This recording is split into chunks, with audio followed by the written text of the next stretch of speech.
Hey y'all. All right, so I'm back at it again. All right, and another one. No. So today is day 3, I believe. And we are talking a little bit about the mind. Again, this is the just the bare basics, you guys.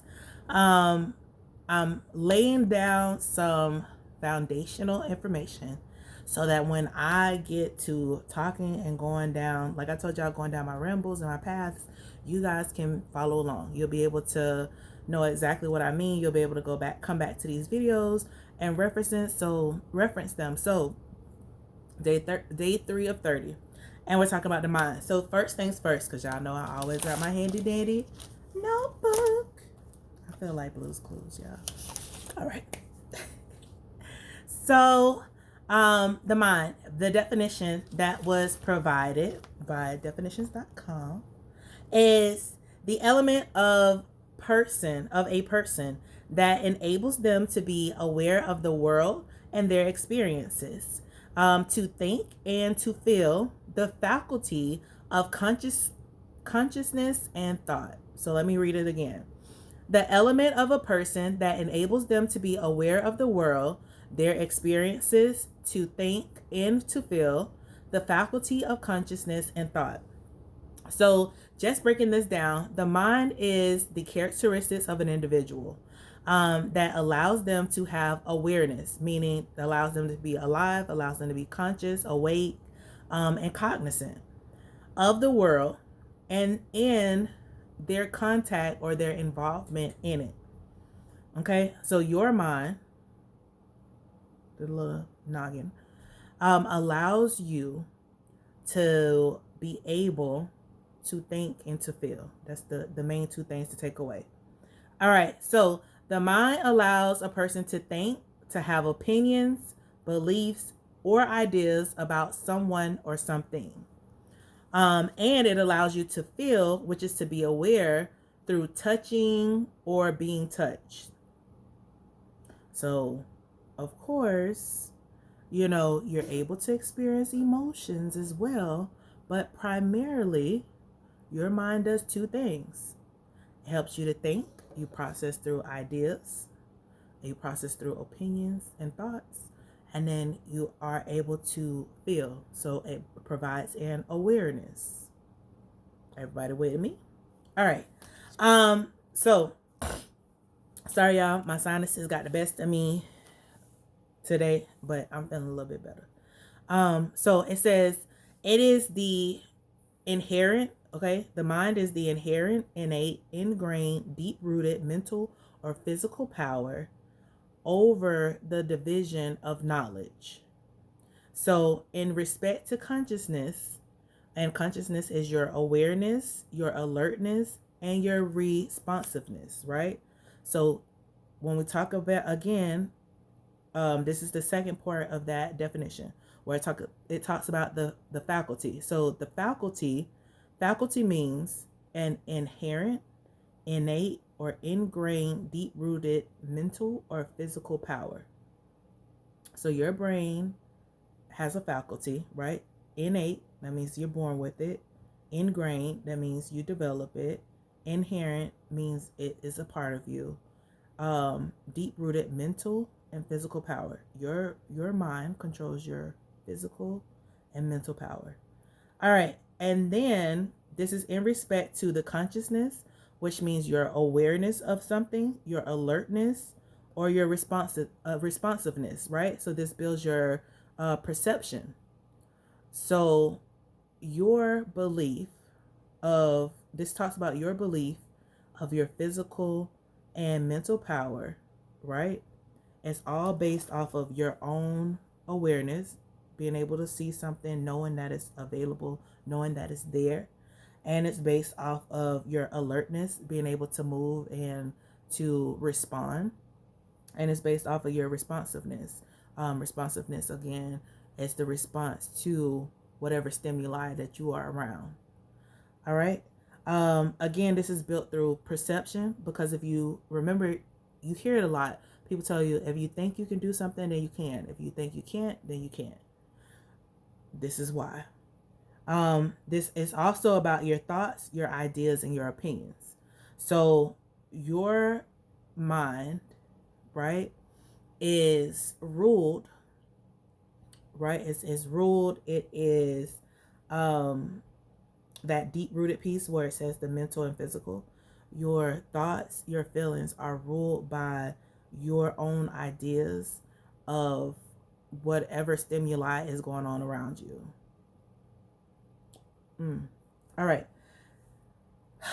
I'm trying not to give my own opinions right now. Remember, I told y'all we're just doing explicit information and inferences. So make sure if you have any questions, comment below for clarity, because like I said, I'm building blocks to build upon, so that when I start going into detail, you'll be able to come back to this video, really listen through the definitions, listen to the pauses and the explanations of things, and then be like, okay, now I can understand. If you don't understand anything, you need more clarity, just ask me. I'm willing and able and available to make adjustments or to explain things in more detail. But as of right now, I'm trying to keep my personal thoughts separate. You get what I'm saying? All right. So the mind is said to be one of the most useful powers one can have. And you've heard this, I know, definitely in the late 90s, early 2000s, when they used to always say the mind is a terrible thing to waste, right? The reason being is because the mind has three attributes or three abilities. And those three abilities are based off of the conscious, the subconscious, and the unconscious versions of your mind. So that's three different areas that we will talk a little bit about in a moment. Okay, so what makes the mind so important? Well, it is vital, and it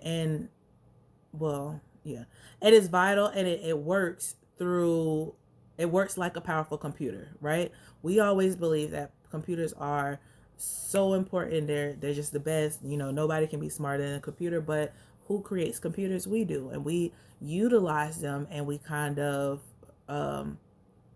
don't challenge ourselves to actually do as much memorization as we used to. So if you can think back to the late, I know definitely the late 90s, early 2000s, there used to be individuals who would remember, they would be like, on this day, 5, 10, they could go back, 5, 10, 15, 20, 30 years ago, 40, 50 years ago, and they could tell you all the events that happened on that particular day. Their minds were set up and built just like a computer, right? And so the computer was structured on the actual mind, the mind of man. And we may talk about that later. I have a lot of book recommendations, like I told you guys, in reference to the mind, the body, and understanding yourself. This is why I'm starting out with these 30 days to do the self-discovery, self-understanding.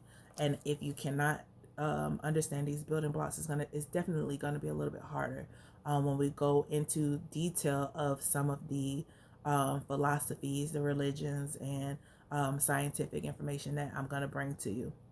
So again, your mind is a very powerful computing system, right? It's a powerful operating system, and what makes it so important is the neurons that fire off in your mind. So imagine your mind being like a ball of electronic shocks that are firing off.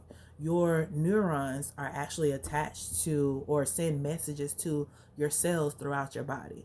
So as you think, right, the message gets delivered through your neurons to particular areas, cells within your body, and then they produce what it is that you're thinking of. So whether you think, oh, well, I'm catching a cold, it fires off those signals, catch cold, catch cold, catch cold, and then your body produce that. Or, oh, I am rich, it fires off those signals, especially when you start to develop through some of the aspects. So I'm going to get more in depth on that later. I'm going to put a pin in it because I'll go off on a little tangent, but just know that the mind is a very important operating system. And one, because you have jolts of energy, right? You have millions of electronic or electrical you have millions of electrical volts that go through, hit on the neuron and send out messages throughout your body. Sorry that I close my eyes, y'all, but I have to envision certain things when I talk so that I can really express the understanding of it. So your neurons, they send signals from your brain and to the cells, and then the cells do as they've been told and directed. All right, so your brain actually, like I told you before, is separated into three parts. All right, the first part that we're going to deal with is the conscious mind. This is your awareness, right? The conscious mind is your thoughts. So typically, this is what people refer to when they say, "Oh, my mind, my mind is leaving me. My mind is gone. My mind is, X over there, over here." Whatever it may be. Whenever they refer to my mind, they're usually talking about their conscious mind. Um, Let me see. This is the area of your brain that can be changed or manipulated, and this deals more so with reason. So you're able to take in information.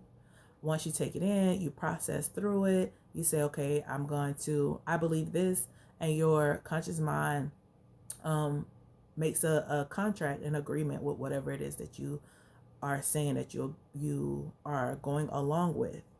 Or if you say, I don't believe that happens, your conscious mind does the same thing. It's a processing system. It's also considered a protective system as well. And again, I'm going to go into more detail in a later video. But right now, I just want you to understand, whenever you think of the conscious mind as the top layer, right? You have 3 layers. Let's separate it out. You have 3 layers. This top layer here, which is the protector of these other 2, is your conscious mind. All right, the second layer is going to be your unconscious mind. So your unconscious mind processes all information, everything. So the millions of pictures that you see, the things that you aren't aware that you see, if you're just walking, the things that it picks up, the things that are in your peripheral, it intakes every single thing, right? And what it does is it acts as a data collector and a data organizer. So what happens is with the subconscious mind, I hope I said that. So conscious, subconscious. So it's right underneath the conscious. With the subconscious mind, it acts as a data collector. It processes out the millions of stimuli that you see all around you.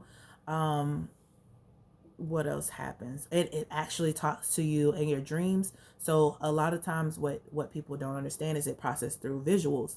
So when you see the golden arches, you know that's McDonald's. That's gonna be implanted into your subconscious mind. It also takes in things that are repetitive. It spits those things back out to you. So when we deal with symbolisms, and we're going to talk about that in another 30 days, 30-day piece when I go over language arts information, because it all correlates together, you will understand that your brain processes things through images, right? Images or symbolism. And those are the representations of other things, right? A picture that represents a product, service, or a example, much like a skull with the X's in it. It represents danger, toxins, deadly. It's all these other words that come in when you see a skull with the X's across it. Let's keep that as the bare basics. Your subconscious mind, that second layer, also is what speaks to you in your dreams. So all the stimuli that you see throughout the day gets inputted into your mind. It gets processed out, and then it gets regurgitated in your dreams. So sometimes if you get to a point where you are writing down your dreams and trying to gain some type of understanding, one of the things that you can do is write down your daily actions and things that you've seen that was very significant to you, or sometimes it's even things that are insignificant, but you will also see them show up in your dreams. And we may talk about dreams. I don't think that's one that I have on my list. But if you guys want to, please make sure you comment below. Let me know that that's something you're interested in, and I definitely will have it up for conversation. All right, so last but not least is the unconscious mind. So the unconscious mind, or excuse me, subconscious mind. What did I say first, y'all? I mixed them up. I do apologize. So conscious mind, top layer. Unconscious mind is the collector. Subconscious mind. Yeah. So unconscious mind is the one that processes through your dreams. I'm sorry if I messed it up, but I'm correcting myself now. And then that's why I need to stick to my notes and stop just because I do that sometimes. All right, so your subconscious mind. So your subconscious mind is what creates and carries out any mental programs. So in this piece, what usually happens is you have your actions and your feelings that are influenced unknowingly to you. These are things that come from your subconscious mind, right? It's always at the end. One of the examples that I thought about, or let me make sure I explain this first a little bit better before I go into my example. So Brother Panic, right? If you guys don't know him, you could probably Google him. If he's palatable to you, he has a lot of great information. And one of the things that he talks about is you learn through three structures, right? You learn through symbols, you learn through repetition, and you learn through trauma. And so what happens is your subconscious mind is what is programmed, right? And you're programmed through these three structures. And regardless of the new information that you receive, it still has to go through the programming that you grew up on. So sometimes you have, I think it's called cognitive dissonance, right? So it's this belief that you already have, that you were raised on. And I'm going to give you an example in a moment, but it's this belief that you were raised on. And then it's this new belief or this new ideas that come up to you that kind of contradict each other. And because they contradict each other, your mind goes through this panicking place, and it doesn't know what to do with it. It doesn't know how to accept it, even though this new information sounds good and it's truth. It seems truthful, and it makes more sense. It's very clear. It has a lot of clarity around it. Because it contradicts what you've been taught, the programming gives you a system error. Remember, we talked about your brain being like a computer. So because of that system error, you can either push forward and start to reprogram yourself and go through, and there's a lot of different books and studies that talk about reprogramming your mind. You could do your own self-study on that, or you can revert back to what is your innate or your natural state of what you have been taught, right? The general program that was given to you over the course of your younger years, your rearing years. So one example that I have of this is I was listening to a conversation earlier today, and they were talking about, and I even saw it in the room when it was taking place. So they were talking about poly relationships, right? So let's kind of, I'm not going to delve into poly relationships. I'm not going to give you any details about it. That's something, if you want to look into it, you can do that. But what I do want to bring about is this idea of being raised that mono relationships, right, or monogamous, because I was going to go into spirituality and monotheist, but that's not where I wanted to go. Monogamy, right, is the idea of one man being with one woman, getting married, living their best life. But when you grow up in a household that's always telling you and rearing you into this monogamous relationship, although you've seen your mother or your father with multiple relationships, you still have this moment of disconnect because you've been taught you should have one man or one woman, you should get married, you should have kids, you should be together and live happily ever after. That's the story that was programmed into your subconscious mind.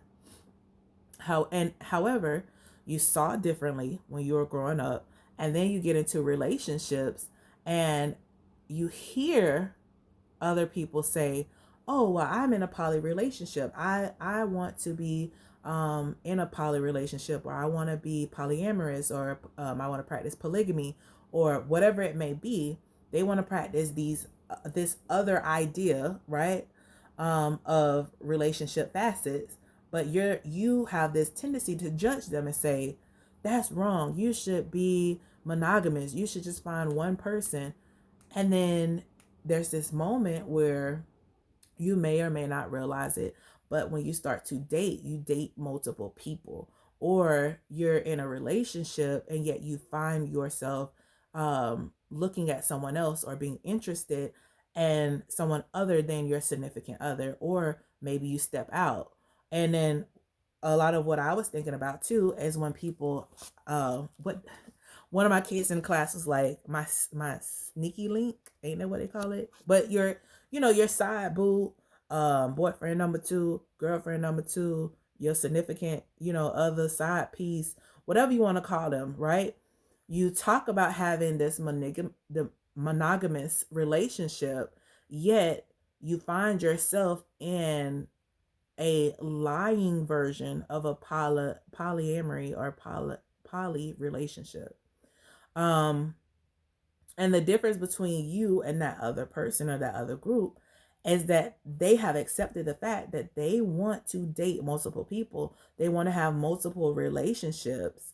And your mind is telling you that it's impossible, or you shouldn't be.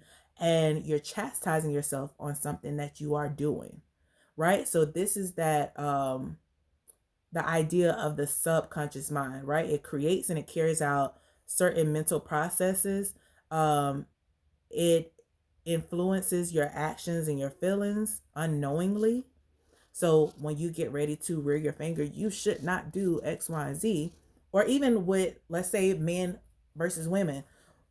When you hear men talk about relationships, and it's like, "Oh, well, I got two baby mamas, I have two girlfriends, I want my cake and eat it too." And it seems as though it's okay for a male to do it. And then when a woman talks about being in a polygamous relationship, men have this quick irritation, it seems, and they jump straight into it. It's like, "You can't do that. It's not right. You shouldn't this," or "You're just having sex with everybody."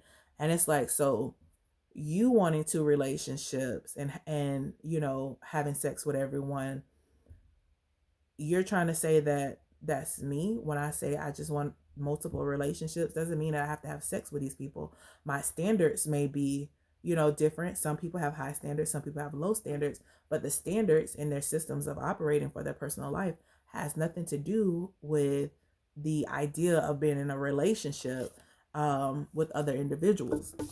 But everybody always reverts back to sex when you're talking about relationships, as though that is the only thing that is to come about from a relationship. So that's neither here nor there. I went out on a tangent. I said I was going to do better, but it makes sense, hopefully. If it didn't, whatever. My bad. So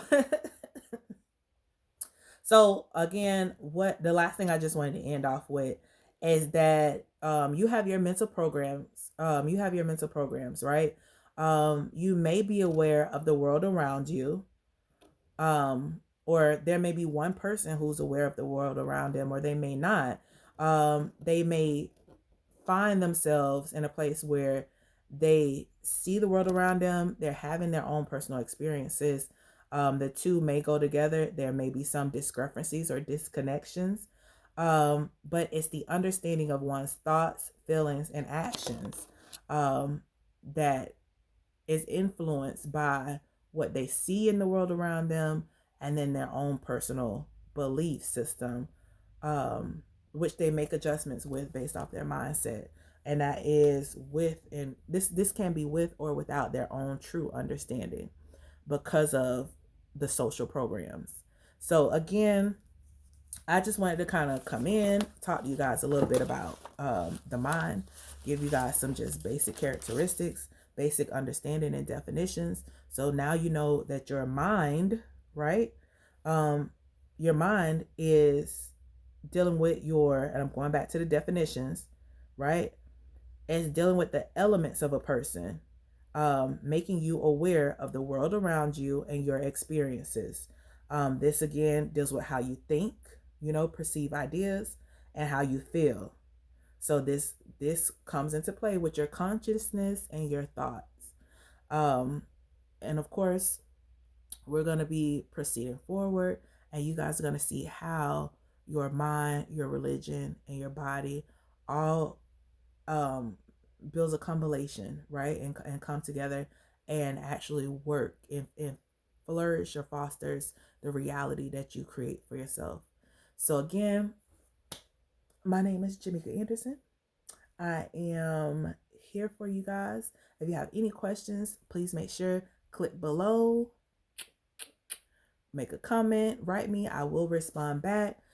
Please subscribe to the YouTube channel. I don't know if it's gonna be on this side, that side, but please subscribe to the YouTube channel. I'm here to give off information, expand your knowledge, expand your understanding of yourself and the world around you. And I'll be back tomorrow.